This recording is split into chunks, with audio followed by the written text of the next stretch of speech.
Alright, hey guys, welcome to another week. This week we're talking about the things that we don't like about the van that we built out, and what we're going to do about them, because that's one of the nice beauty things about building your own van, is that you know exactly how it's built, and for most of the problems, unless you totally mess up on your layout, you can just go and make minor tweaks to make it work out for you. So we're going to get started with the first thing that we're going to look at is some of the things with actually driving the van. So let's hit the road. Okay, so we're going for a drive here. We're going to go get some fuel, and I'm going to show you a few things about the drivability of this van. Don't get me wrong, it's a great van. It's comfortable. It's nice, clean interior. The dash looks nice. We love driving it. It's very comfortable to drive, especially on those long road trips. But there are a few annoyances, and one of them you'll see, I think, while I was just talking there, is that the screen just went black. That's not the screen just going to sleep. I think there's a loose wire in here, and if you go and do a little bit of a smack, the screen turns back on. This is something that we deal with all the time, and it's probably something that's specific to our van, and it just happens to be a loose wire in there. But we have been struggling with this since we got the van. We did take it into Mercedes. They replaced the actual screen on the front portion of it, but I don't think they've replaced all the interior back-end components of it, which is probably where the problem really lies. So it's something that we've just been living with for 30,000 kilometers or whatever we've got on here. And if you're going on a long trip, if you hit a bump and it goes off and you're having to keep smacking it, it actually gets to the point where your palm kind of hurts. And so not ideal. We find that every time that we smack it, though, it does fix the problem. Sometimes it takes 2 or 3 smacks. Sometimes you have to smack it on the front, sometimes on the top.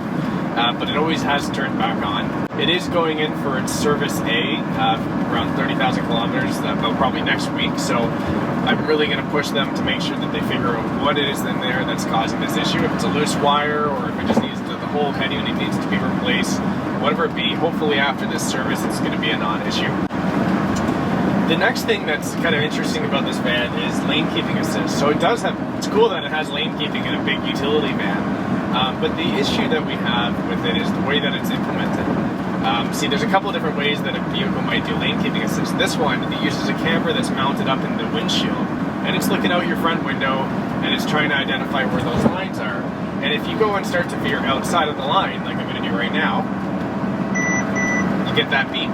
So you hear a beep beep, and it just kind of a warning to try to tell you to get back in the lane. So that's all good. Sounds like a good safety measure. But the way that it's implemented is kind of not the best.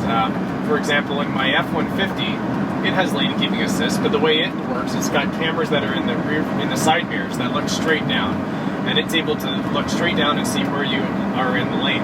I find that the margin of error is much greater with this van, so because it's looking straight out, it's oftentimes beeps when you're really not anywhere near leaving the lane. Like, for example, if we're going into a left turn, I find that the camera thinks that we're veering out of the lane to the right, and it doesn't expect that we're actually going to make the turn, so it beeps prematurely, and you're hearing these beeps all the time, so it gets really annoying. So, okay, that's fine. If only you could turn that off permanently and just not have to deal with that, and then everything would be fine. But unfortunately, the way that they implemented this, it turns on every single time you start the van. So even if you go into the settings and shut off the feature, every single time you start the van, it's back on. So it gets really annoying. There is a shortcut. You can push a button on the hard button on the front dash, which takes you to a screen with car settings, and then it's one click on the touchpad or on the touchscreen to go and turn it off. But it's really annoying to have to do that every time, and it's usually you forget when you first get in until it beeps at you when to get on the road. So I think there's better ways to implement that. In my truck, I have no problems with it. It seems to work really well. If you're kind of veering out of the lane, it'll kind of steer you back into the middle. It doesn't even do the beep. So that's the first thing. Now, the active correction, so it actually will try to correct you if you go out of the lane. And in my truck, if you go out of the lane, it'll actually just slightly steer your steering wheel back so that it brings you back in nice and center, and you almost don't even notice that it's happening because in the truck it doesn't beep.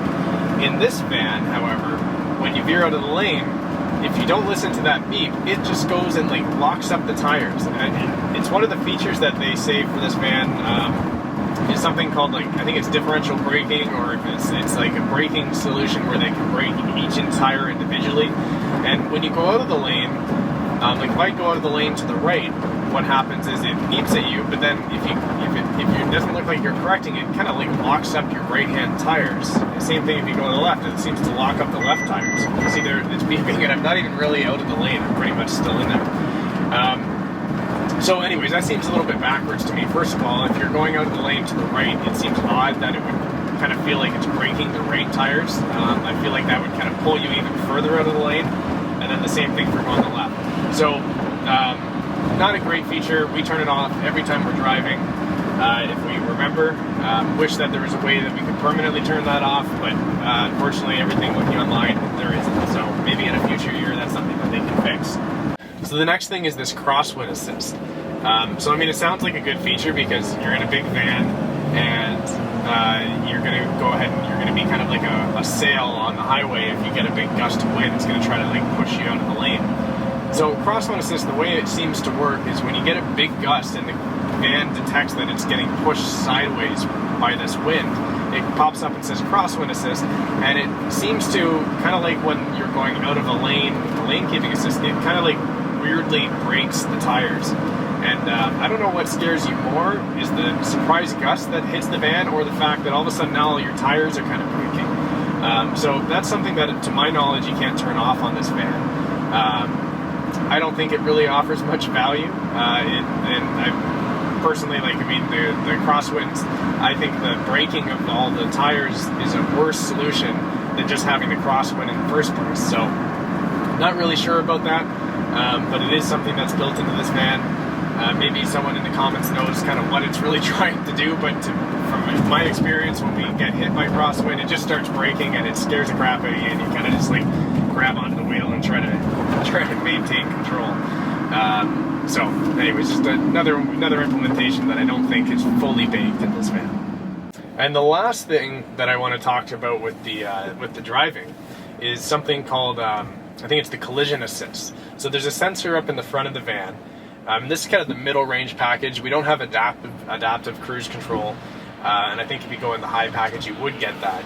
But the collision assist will go ahead and watch for any cars that are maybe like, if you're coming up to something that's not moving ahead of you, it's going to go ahead and start flashing and beeping at you to tell you to kind of brake. And if you don't brake, I believe it actually will apply the brakes for you.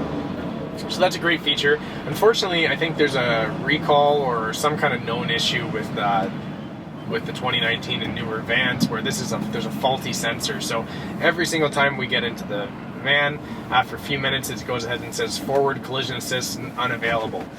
So we have to go and accept that every single time we get in the van.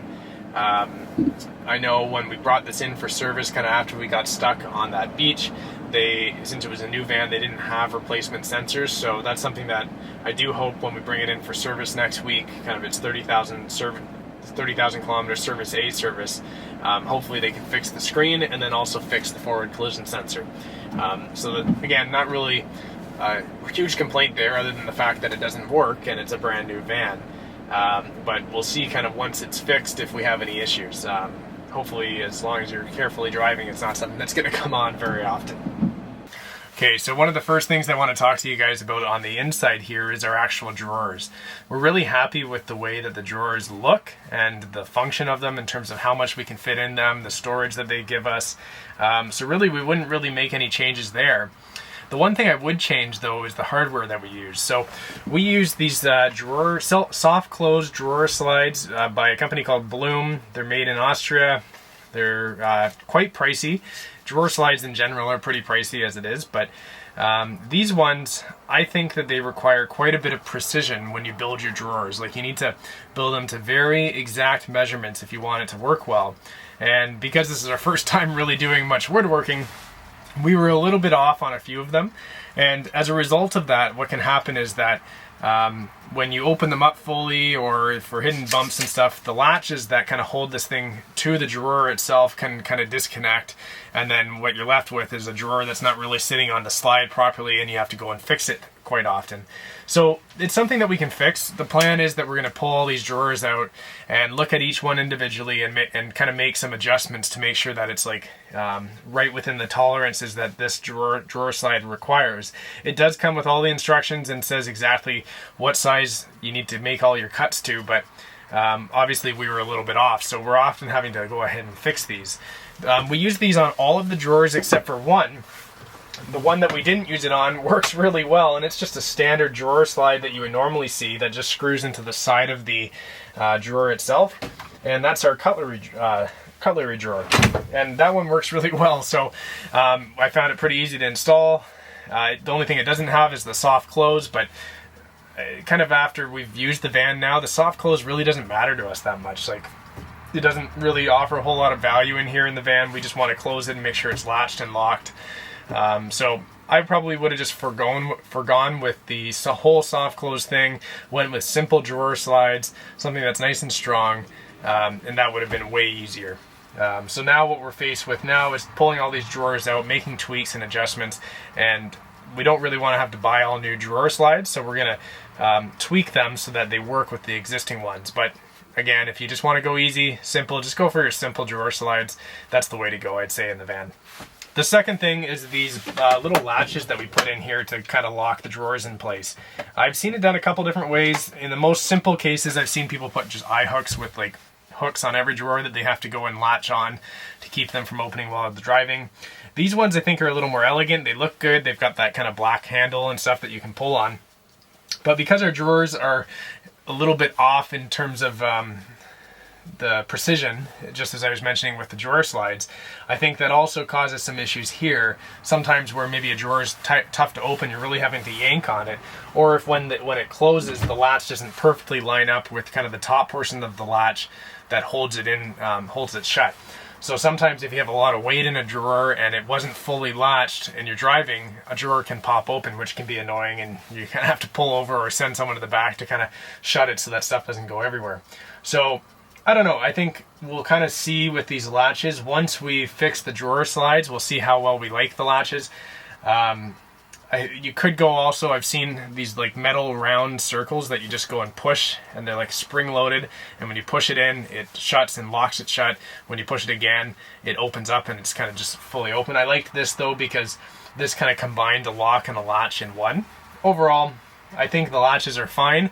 We just need to fix our problem with our drawers, and then they'll be okay. So the next thing is really kind of a first world problem, but that's the cell signal in the van, especially when you go ahead and put all the window shades on that have that metal reflectix. You're basically in a metal can in here, and you're blocking out all the cell signal from getting to you. If you've got pretty strong signal outside to start with, like 5 bars, 4 or 5 bars, you're fine. It still comes in here. But if you're somewhere where you only have 1 or 2 bars, maybe at most outside, you're going to have no signal inside the van. So one of the ways that we do plan to fix that is putting a Wii Boost outside, and that's going to capture the signal from the roof, which is the best spot to actually get a signal because you're the highest up there, and that's going to rebroadcast inside here, inside the van. That will allow us to be able to connect to the kind of hotspot that we have in here, so we can still monitor if we're not in the van, monitor like the security alarm and temperature and all that stuff, but also just be able to rebroadcast to our phones and laptops inside here so that we can get online. Some people would say, well, if you're out camping, you really don't need to be connected, but if we're on a long road trip, it's nice to be able to be in here on your laptop, especially in the winter. If it's late, if the sun sets really early, you're going to be in here for quite a bit in the evening, and it really helps to be able to have that cell signal. So you'll see Nicole kind of prying open the window shades and sticking her phone out there to try to get a signal. But yeah, I think that's something called a Wii Boost is something that can really fix that problem. That's something that we're looking to put in here next year. So this one might be a little bit of a nitpicky item, but it's the imperfections that we can sometimes see in our walls and ceiling, and it's probably something that Nicole and I probably will notice the most because we spent our time painting this and sanding it and everything. But what happened through our van build was we did a lot of the work, and then we weren't really happy with our painting job. Neither Nicole or I really enjoy painting. It's kind of like we just want to get it done and get it all up there. But through the process of building this out, we painted it all, and then we weren't happy, so we actually ended up sanding a lot of that down and replacing some of the boards and repainting it again, which did make it look better than prior. So we were happy with the improvement, but you can still see some of the imperfections in the walls depending on which angle you're looking at it. I don't really totally mind it. It does give it a little bit of a rustic look. But when you look at some vans, I think they use MDF on their walls and ceilings, which maybe comes pre-coated or pre-painted, and that does look really nice and polished. But I had some concerns about the weight of MDF, and also supposedly looking online and listening to other feedback from other people that have built out vans is that MDF can also absorb moisture, which can be a problem down the road as well. So we ended up going with this little really thin knotty pine, something that was available at Home Depot, and it interlocked together, and we didn't really have a whole lot of options to buy from. So this is the way we went. So not really something that we can change at this point, but if we were to do it again, maybe what we would look at is whether there's like a paint gun that we can use to spray the paint on there and get a smoother finish. Truthfully, it's really kind of getting down into the nitpicky side of things. It's not something that really bothers us that much, but it is something that we do notice because we spent so much time in here building it out, and we were trying to build it out to perfection. Okay, so a couple of things just in terms of trim around the van. Since that we were kind of amateur woodworkers here, there's bound to be a little bit of rework that needs to be done, especially after using it as much as we did this year. So there's a couple pieces of trim that just need to be kind of cut and refastened. For example, on the front of this seat here, you can see it's kind of popping out there in the bottom corner, and I think that's because maybe the piece of wood front panel here was cut a little bit too large, so as the wood expanded, it kind of bowed out a little bit and caused the finishing nails to pop out. So we'll take this off. We'll have to cut it down a little bit and then refasten it, and then we should be good. So those are pretty easy things to fix, just kind of a result of it being an amateur build. Overall, I think things turned out really well, but just stuff like this we'll kind of learn from, and then once we cut that down and refasten, I'm sure we won't have a problem. Okay, so one of the next things is actually our freezer door. We like the way that it looks. I like the concept. It's going to take a little bit of tweaking for the way that we built it out. So one of the first things is these latches that we used everywhere else within the van. I don't know that they're really the best answer for this kind of drawer where we have quite a bit of weight. So we've got a little bit of tweaking to do with the drawer. This front panel door is built a little bit too tight, so I think as the wood is expanded, it's become fairly tight between this drawer and the actual wood that surrounds it. So we need to go ahead and probably make some adjustments there. The latches, because it's tight and you really have to give it a good pull, I don't think the latches are working that well because they're not really meant for a heavy drawer to be being pulled on. So you'll see here if I unlatch the latches, really if you try to pull it from the front, you can see we're putting a lot of force on the front, but it's connected to the drawer down at the bottom. And I knew this was going to be an issue from the start. When we were first building this out, I wanted to go ahead and find some kind of way of putting supports that come from the back of this drawer kind of towards the top and angle down so that you kind of have more strength. So when you're pulling on this, you're not relying on its fastening down at the bottom of the drawer to kind of get that weight out. Because this is a pretty heavy freezer. We've never had it pop open while we were driving, but it can be a real hassle to open up. So that's one of the things that we need to do is take this door off, kind of probably shave off a little bit so there's a little bit more tolerance there, and we'll see. We'll probably see if we can find another solution for the locking mechanism and build some of those supports there.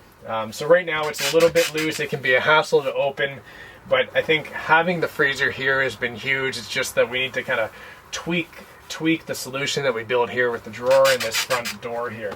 So one of the issues we've had is actually with our MAXXAIR fan. Overall, I like the form factor. I like that you can have it open when it's raining and even while you're driving. So those are great features and everything. But for whatever reason, our MAXXAIR fan, when you turn this fan speed all the way up, it starts beeping at you like constantly and shuts off. And I've read online that can be due to like a voltage issue, but I don't know. I don't really like. We're certainly not having low voltage. We know that even when the batteries are charged, it's an issue. So I think it might be a problem with our unit. But you'll see if I go ahead and turn this all the way up, it just starts beeping. So it's flashing, it's beeping. I can't really do anything. You kind of have to wait till it resets here.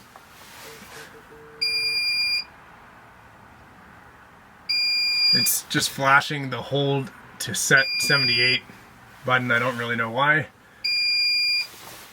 There's not really any way to reset it.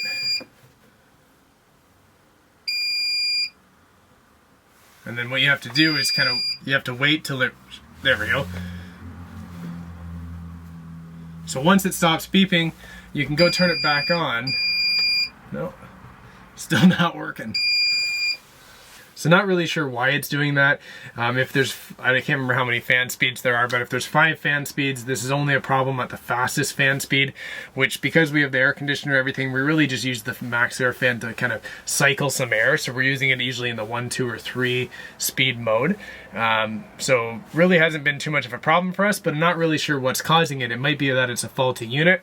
If it is, I'm just not really looking forward to the thought of having to, you know, like take the fan off and reinstall a new one.